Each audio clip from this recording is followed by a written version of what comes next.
पुण्यातील एका नामांकित शिक्षण संस्थेत आयोजित करण्यात आलेल्या आंतरराष्ट्रीय सांस्कृतिक कार्यक्रमात गोंधळ उडाल्याची घटना समोर आली आहे.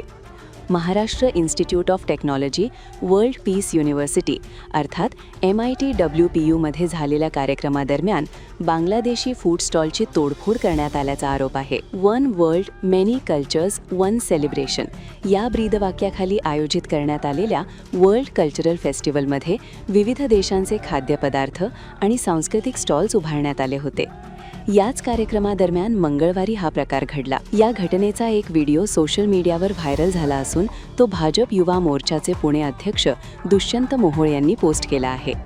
या व्हिडिओमध्ये काही तरुण बांगलादेशी स्टॉलवरील विद्यार्थी आणि सुरक्षा रक्षकांशी वाद घालताना, घोषणाबाजी करताना आणि नंतर स्टॉलची तोडफोड करताना दिसत आहेत. घटनेच्या वेळी उपस्थित असलेल्या एका आंतरराष्ट्रीय विद्यार्थ्याने सांगितलं की सुमारे 20 ते 30 जणांचा समूह कार्यक्रम संपल्यानंतर स्टॉलवर आला. हल्लेखोर हे कॉलेजचे विद्यार्थी नव्हते आणि त्यांच्याकडे ओळखपत्रही नव्हते, असा दावा करण्यात आला आहे. या घटनेमुळे परदेशी विद्यार्थी भयभीत झाल्याचंही सांगण्यात येत आहे. दरम्यान MIT प्रशासनाने या घटनेतील व्यक्ती कॉलेज बाहेरील असल्याचं स्पष्ट केलं आहे. विद्यापीठाचे रजिस्ट्रार गणेश पोखळे यांनी सांगितलं की प्रशासन पोलिसांच्या संपर्कात असून या प्रकरणी तक्रार दाखल करण्याची प्रक्रिया सुरू आहे. या प्रकरणाची कोथरूड पोलीस माहिती घेत असून घटनेचा तपास सुरू असल्याचं सांगण्यात आलं आहे. सध्या पोलीस व्हिडिओ फुटेज आणि उपलब्ध माहितीच्या आधारे पुढील कारवाई करत आहेत.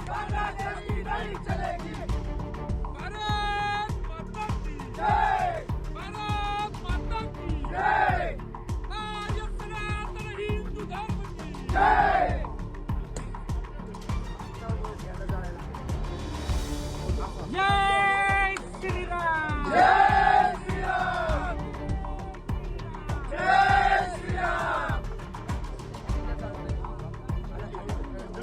जळू दे तो बाहेर घ्या. लोकांनी अजेंडा काही ते क्लिअर करा.